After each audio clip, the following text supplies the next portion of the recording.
సామాన్యుల కోసం ఎస్బీఐలో super scheme నెలకు 100, 200, 500 కడితే 5 ఏళ్లు 10 ఏళ్లకు చేతికి ఎంతొస్తుంది? ఒకసారి పెద్ద మొత్తంలో ఇన్వెస్ట్ చేయడం అందరికీ సాధ్యం కాదు. ముఖ్యంగా సామాన్య మధ్యతరగతి ప్రజలు తమకు వచ్చే వేతనం నుంచి పెద్ద మొత్తంలో పెట్టుబడి పెట్టలేరు. అందుకే బ్యాంకులు అత్యంత సురక్షితమైన చిన్న మొత్తాల పొదుపు పథకాలను అందిస్తున్నాయి. దేశంలోని అతిపెద్ద బ్యాంక్ అయిన state bank of India recurring deposit scheme అందుబాటులో ఉంది.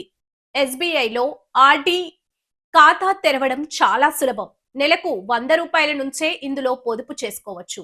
మార్కెట్ ఒడిదుడుకులతో సంబంధం లేకుండా గ్యారంటీగా వడ్డీని పొందాలనుకునే వారికి ఇది బెస్ట్ ఆప్షన్. ఎస్బీఐ ఆర్‌డి ప్రత్యేకతలు. ఎస్బీఐ అందిస్తున్న రికరింగ్ డిపాజిట్ స్కీమ్స్ లో కేవలం 100 నుంచే పొదుపు చేసుకోవచ్చు. గరిష్ట పరిమితి అనేది లేదు. స్కీమ్ కాల పరిమితి 12 నెలల నుంచి గరిష్టంగా 120 నెలల వరకు, అంటే 10 ఏళ్లు ఉంటుంది. మీకు నచ్చిన కాల పరిమితి ఎంచుకోవచ్చు. అకౌంట్ తెరిచేటప్పుడు ఉన్న వడ్డీ రేట్లు కాల పరిమితి ముగిసే వరకు స్థిరంగా ఉంటుంది. ఈజీగా నామినీ వివరాలను యాడ్ చేయొచ్చు. SBI YONO app, net banking ద్వారా బ్రాంచ్ కు వెళ్లకుండానే ఆర్డీని ఓపెన్ చేయొచ్చు.